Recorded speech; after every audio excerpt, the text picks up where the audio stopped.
Hello ever, I am Akash, your maths teacher. इससे पहले वाली वीडियो में हमने 10.2 के क्वेश्चन नंबर 3 तक किए हैं, जो एमसीक्यू के लिए मोस्ट इम्पोर्टेंट है। आज हम क्वेश्चन नंबर 4 करेंगे 10.2 का। क्वेश्चन है, prove that the tangent draw at the end of a diameter of a circle are parallel. कहता है कि अगर कोई सर्कल हम लें और उसके डायमीटर के एंड पॉइंट से टेंजेंट ड्रा करें तो वो क्या होंगे, पैरेलल होंगे। ये है क्वेश्चन। लेट की यहाँ कोई सर्कल बना देते हैं। ये हमारा सर्कल, सेंटर ओ, ये हमने कोई डायमीटर ले लिया, इसका नाम लिख लेते हैं ए बी। अब उसने क्या कहा कि कोई सर्कल है, उसके डायमीटर के एंड पॉइंट, ये डायमीटर है ए बी, तो उसका एंड पॉइंट एक बी है और एक क्या है, ए। इनसे टेंजेंट अगर ड्रा करें, यानी यहां से कोई टेंजेंट होगा ऐसे, यहां से कोई टेंजेंट होगा ऐसे, ये कोई टेंजेंट है एल एस, ये कोई पी क्यू है। क्लियर है? क्या कहा क्वेश्चन वाले ने? क्वेश्चन में कहा गया है कि अगर कोई सर्कल है, उसके डायमीटर के एंड पॉइंट ए और बी एंड पॉइंट है, उनसे अगर टेंजेंट ड्रा किए जाएं तो वो दोनों क्या होंगे भाई, पैरेलल होंगे। ये हमने प्रूव करना है। क्वेश्चन एज ए थ्योरम है, आप इसको लिखेंगे। गिवन क्या है, प्रूव क्या करना है, सॉल्यूशन क्या है। स्टार्ट करते हैं क्वेश्चन। तो सबसे पहले गिवन क्या है, A O B is a diameter of a circle। AOB क्या भी डायमीटर है सर्कल का,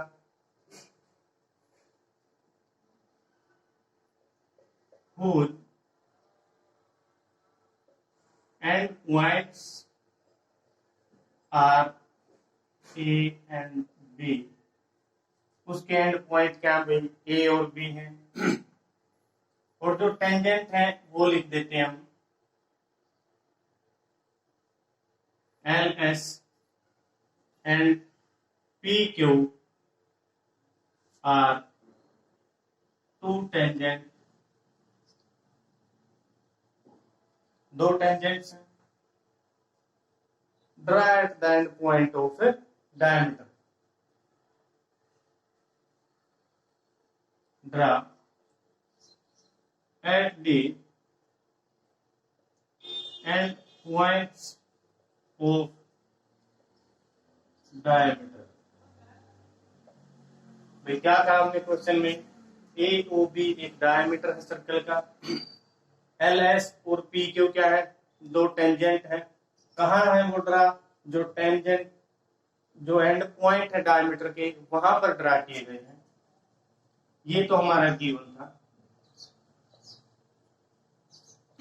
प्रूव क्या करना, हमने प्रूव करना है कि एल एस पैरेलल है किसके, पी क्यू के।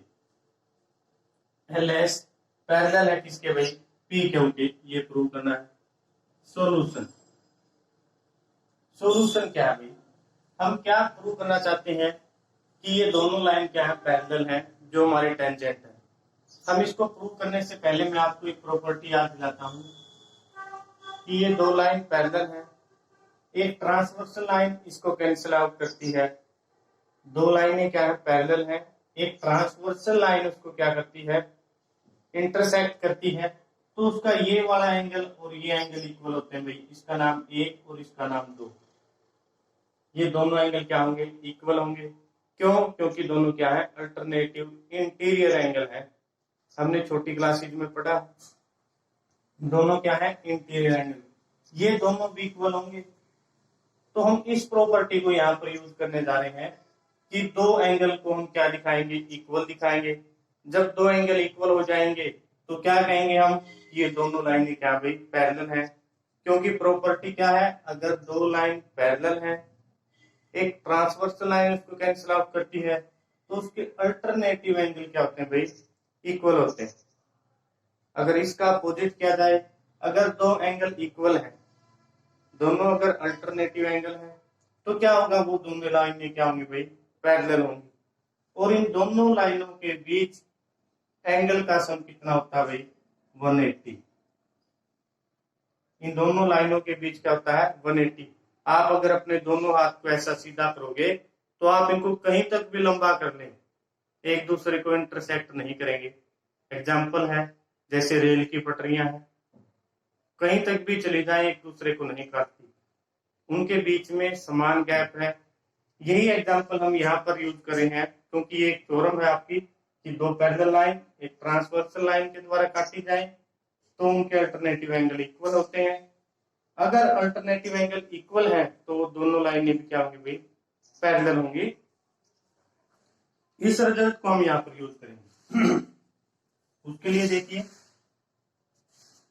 सबसे पहले वी नो दैट हमें क्या पता भाई, tangent and radius of a circle, radius of a circle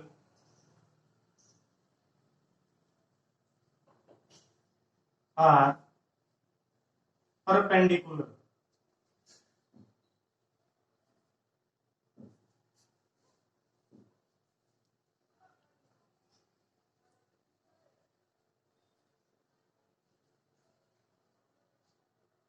perpendicular on the touch point। भाई इस परपेंडिकुलर का सिंबल ये भी होता है। देखिए क्या लिखा हमने, वी नो दैट हमें पता है कि tangent and radius of a circle are perpendicular on touch point. हमारा टच पॉइंट कहाँ है, ये बी पॉइंट टच पॉइंट है, ए है वो भी क्या है, टच पॉइंट है। कि भाई जो रेडियस है, यहां से यहां तक जो रेडियस आपकी, रेडियस और क्या टेंजेंट है, एक दूसरे को क्या करते हैं भाई, परपेंडिकुलर। कहां पर, टच पॉइंट पर। तो इसका मतलब क्या लिख सकते हैं हम भाई, बी पर क्या है, 90 डिग्री का एंगल है, तो मैंने लिख दिया angle P B A is equal to 90 degree. Clear है। अब हमने ये 90 डिग्री लिख दिया, तो नेक्स्ट में क्या लिख सकते हैं भाई, सेम प्रॉपर्टी हम यहाँ पर भी लगाएंगे कि जो ये ए वाला एंगल है, ये इसकी यहाँ पर क्या होगी, रेडियस, और ऊपर भी टेंजेंट है, तो यहाँ ए पर जो एंगल बनेगा वो भी क्या होगा हमारा, 90 डिग्री। तो देखिए, तो एंगल कौन से वाला, B A S is equal to 90 degree. तो हमने पहले क्या कहा, पी बी ए, कि भाई ये वाला एंगल, फिर हमने कहा बी ए एस, फिर ये वाला एंगल, कि ये और ये एंगल क्या है हमारे 90 डिग्री, कि दोनों एंगल इक्वल है। अब हम क्या लिखेंगे भाई, angle P B A is equal to angle B A S, दोनों इक्वल है। अब दोनों एंगल इक्वल है क्योंकि दोनों एंगल क्या भाई 90 डिग्री है, और क्या है अल्टरनेटिव एंगल, अल्टरनेटिव एंगल। अब हमें पता चल गया कि दोनों एंगल इक्वल है और दोनों एंगल क्या है, अल्टरनेटिव एंगल है। हमने अब प्रॉपर्टी पढ़ी थी, अगर कोई दो अल्टरनेटिव एंगल इक्वल है तो क्या होंगी, दोनों लाइनें क्या होंगी, पैरेलल। सो कौन से वाला लाइन, एल एस पैरेलल है किसके भाई, पी क्यू के। ये आपका क्वेश्चन है। एक बार फिर देखिए, एक सर्कल है, उसका डायमीटर के जो एंड पॉइंट अंतिम सिरे, ये अंतिम सिरा एक ये है, उसके ऊपर दो टेंजेंट ड्रा किए गए हैं। कहता है कि प्रूव करिए वो दोनों लाइनें क्या है, पैरेलल है, यानी जो वो टेंजेंट है वो पैरेलल है। ये बात हमने प्रूव करनी है। तो सबसे पहले हमें प्रॉपर्टी कौन सी लगाई भाई, पैरेलल लाइन वाली प्रॉपर्टी लगाई है। उसकी हेल्प से हमें जो गिवन था लिख दिया कि एक सर्कल गिवन है, ए ओ बी उसका डायमीटर है, ये दो टेंजेंट है। उसके बाद हमें क्या पता है कि जो रेडियस है, रेडियस सर्कल की, और जो टेंजेंट है वो हमेशा ही टच पॉइंट पर यानी टच पॉइंट क्या हमारा बी पॉइंट, वहां पर क्या बनाएंगे 90 डिग्री यानी परपेंडिकुलर होंगी। सेम प्रॉपर्टी यहाँ पर भाई ए पॉइंट पर, यहाँ पर भी रेडियस और टेंजेंट है तो क्या बनाएंगे 90। अब ये दोनों एंगल अगर इक्वल है, ए और बी इक्वल है, ए और बी इक्वल भी है और क्या है बाय डायग्राम अल्टरनेटिव एंगल है, क्योंकि एक यहाँ है और एक यहाँ है। ये दोनों क्या थे अल्टरनेटिव एंगल। जब अल्टरनेटिव एंगल इक्वल है तो क्या कहेंगे वो लाइनें क्या है पैरेलल। नेक्स्ट क्वेश्चन देखिए आपका 5, क्वेश्चन नंबर 5, इनको एज ए थ्योरम ऐसे ही आपने प्रूव करना भी, क्या दिया है उसके बाद क्या आपने लिया है क्वेश्चन में वो सेम टू सेम रहेगा, आपने ऐसे ही लिखना है उसको।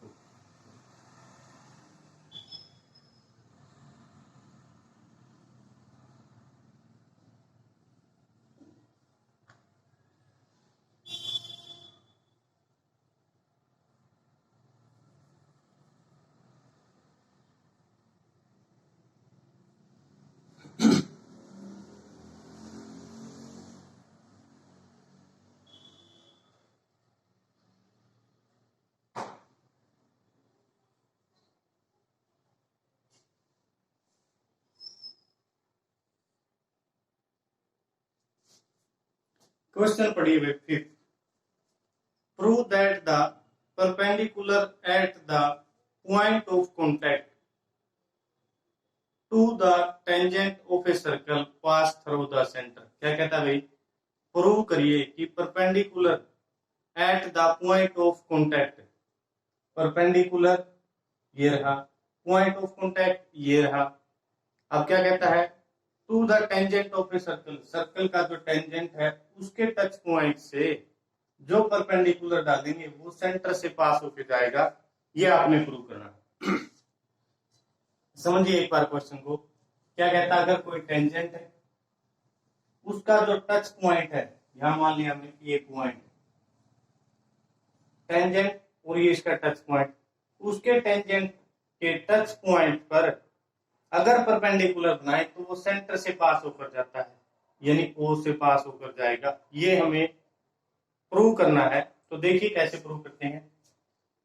क्वेश्चन 5 आपका सबसे पहले गिवन में क्या है,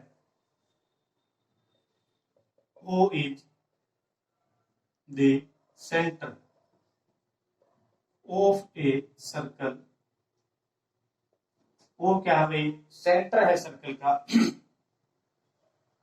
P Q is a tangent, P Q क्या है tangent. A is any touch point, A हमारा क्या भी कोई टच पॉइंट है। O A is radius of circle, O A radius भी है सर्कल की। तो हमने प्रूव क्या करना भाई, प्रूव आपने ये करना है कि जो टच पॉइंट है अगर उस पर परपेंडिकुलर डालें वो कहां से सेंटर से पास होकर जाए। आप यहां लिख भी सकते हैं प्रूव के लिए, perpendicular eight touch point, perpendicular at touch point of any tangent pass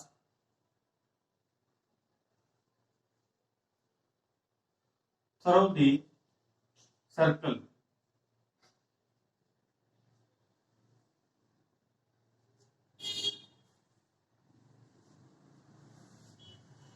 pass through the circle। तो हमें क्या perpendicular at the touch point, जो टच पॉइंट हमारा ए है इस पर परपेंडिकुलर डालेंगे तो वो कहां से पास आउट होगा सेंटर से, ये हमने प्रूव करना भाई। सॉल्यूशन, सॉल्यूशन क्या है, हमें पता क्या है भाई कि जो रेडियस है और जो टेंजेंट का टच पॉइंट है वो हमेशा क्या होते हैं, परपेंडिकुलर होते हैं। लिखिए वही बात, we know that tangent and radius of a circle, we know that, हमें क्या पता भी, tangent and radius of a circle perpendicular on the touch point. ये मेरे परपेंडिकुलर का सिंबल लगा दिया यहाँ पर। हमें क्या पता भाई कि जो टेंजेंट है और रेडियस है वो क्या करते हैं, परपेंडिकुलर होते हैं एक दूसरा के। तो यहाँ पर बनने वाला एंगल क्या होगा, 90 डिग्री। तो मैं क्या लिखूं यहाँ से कि angle O A Q is equal to 90 degree. Clear है? क्यों? क्योंकि ये क्या भाई, टच पॉइंट है और ये क्या है, रेडियस है। दोनों कहाँ मिलते हैं, परपेंडिकुलर, यानी 90 डिग्री के एंगल पर ये मिला दिया। अब हम सपोज करते हैं कि कोई यहाँ दूसरा पॉइंट है जिसका नाम क्यू है और वो भी क्या भाई, परपेंडिकुलर है। परपेंडिकुलर इस लाइन से तो हमें ये पता चला था कि ए ओ परपेंडिकुलर है पी के ऊपर। जो टेंजेंट और रेडियस का जिक्र था, यहां से क्या पता चला कि ए ओ परपेंडिकुलर है पी क्यू के ऊपर, ये लिख दिया। अब क्या सपोज करते हैं हम कि ए क्यू परपेंडिकुलर है पी क्यू के ऊपर। अब क्या करते हैं हम, इफ पॉसिबल, इफ पॉसिबल, क्या पॉसिबल होगा भाई, ए क्यू या क्यू ए परपेंडिकुलर है पी के ऊपर। इफ पॉसिबल, अगर ये बात संभव हुई तो ए क्यू ए परपेंडिकुलर है पी के ऊपर, विच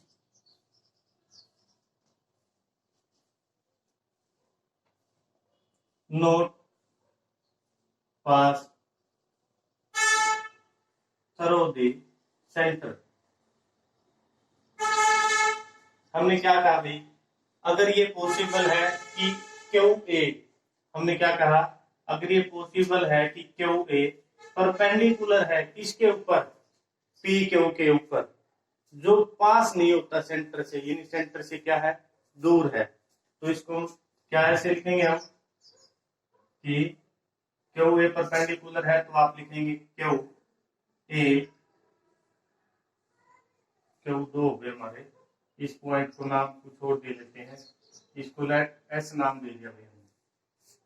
इसको क्या नाम दिया हमने, एस ए परपेंडिकुलर है पी के ऊपर। तो आप क्या लिखेंगे यहाँ पर कि एस ए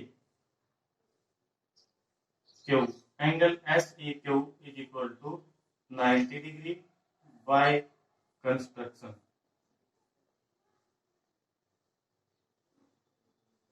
हमने क्या लिख दिया भाई, हमने सपोज किया है अगर ये बात संभव हुई तो एस ए क्यू भी क्या है, 90 डिग्री का एंगल है किसके ऊपर, पी क्यू के ऊपर। हमें यहाँ से क्या दिखाई दे रहा है कि दोनों अलग अलग हैं। एस जो सेंटर से पास नहीं होता भाई, एस पॉइंट है जो सेंटर से पास नहीं होता, ठीक है। तो अब क्या लिखेंगे हम, क्या कहा हमने कि दोनों अलग अलग हैं। इट इज इम्पॉसिबल, ये क्या है, इम्पॉसिबल है। It is impossible one part is equal to whole part. भाई ये बात तो इम्पॉसिबल है कि कोई एक पार्ट है जो इक्वल हो होल पार्ट के, यानी समझिए आप इस बात को कि यहाँ पर कोई एक लाइन है और यहाँ एंगल बना दिया उसने 120 का। क्लियर है? और हम कहते हैं कि यहाँ पर कोई एंगल एक और है 90 डिग्री का। ये 90 120 का एक पार्ट तो है, लेकिन ये एंगल 120 तो नहीं है। ये इसका एक पार्ट तो, लेकिन हर एक जगह पर कहीं भी इसको लेके जाएंगे तो एंगल कम होता जाएगा। लेट की 120 वाली लाइन को हम यहाँ ले आते हैं, यहाँ हो सकता है ये 75 बने, और कम ले आएंगे 60 बने। यहाँ था तो ये कितना था 120, ये यहाँ आता है तो कम होता जाता है। इक्वल तो नहीं है ना कि 120 और 90 दोनों इक्वल नहीं है, लेकिन ये इसका पार्ट जरूर है। तो यही बात हमने यहाँ कही है कि भाई ये इसका पार्ट तो है, लेकिन इक्वल नहीं है कि यहाँ भी 90 और यहाँ भी 90 हो। 90 का एंगल तो सिर्फ एक ही जगह पर बनेगा। तो हमने यहाँ क्या लिखा, it is impossible one part is equal to whole part. भाई एक पार्ट पूरा के इक्वल हो, कहीं भी ले जाए 90 रहेगा, ये क्या है, हो नहीं सकता। अगर ये हो नहीं सकता तो क्या कहेंगे हम, जो हमारा टच पॉइंट है, टच पॉइंट वहां पर अगर परपेंडिकुलर ड्रा करते हैं तो वो हमेशा ही कहां से पास आउट होगा, सेंटर से। जो आपकी लाइन है एज इट इज आप लिखेंगे, hence the perpendicular at the point of contact, hence at the perpendicular कहाँ, at the point of contact to the tangent of a circle pass through the center।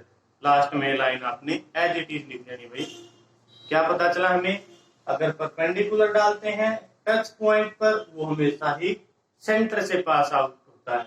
आप इसको ऐसे ही लिखेंगे complete question को कि सबसे पहले तो हमने क्या किया था, तो यहाँ एक लाइन और लिखेंगे, क्या लिखेंगे, सो अवर सुपोजिशन इज रॉन्ग, कि जो हम पोजीशन लेके चले थे वो हमारी रॉन्ग थी कि एस के परपेंडिकुलर है किसके ऊपर, पी के ऊपर। ये बात गलत है। अगर ये बात गलत है तो जो टच पॉइंट है वहां पर परपेंडिकुलर बनाएंगे तो वो सेंटर से पास आउट होके जाएगा। जो गिवन है वो लिखेंगे, जो सॉल्यूशन आपने प्रूव करना है वो लिखेंगे, फिर आप स्टार्ट करेंगे बी क्वेश्चन में कि ये दोनों 90 का एंगल बनाएंगे। यहाँ एक और ले लिया हमने सपोज कि 90 का बनाता है, लेकिन वो 90 है नहीं। इस तरीके से इसको प्रूव करेंगे एज ए थ्योरम क्वेश्चन। आपके चैनल को लाइक शेयर और सब्सक्राइब जरूर करें, बेल आइकन को प्रेस करें ताकि आपके पास न्यू वीडियो आती रहे।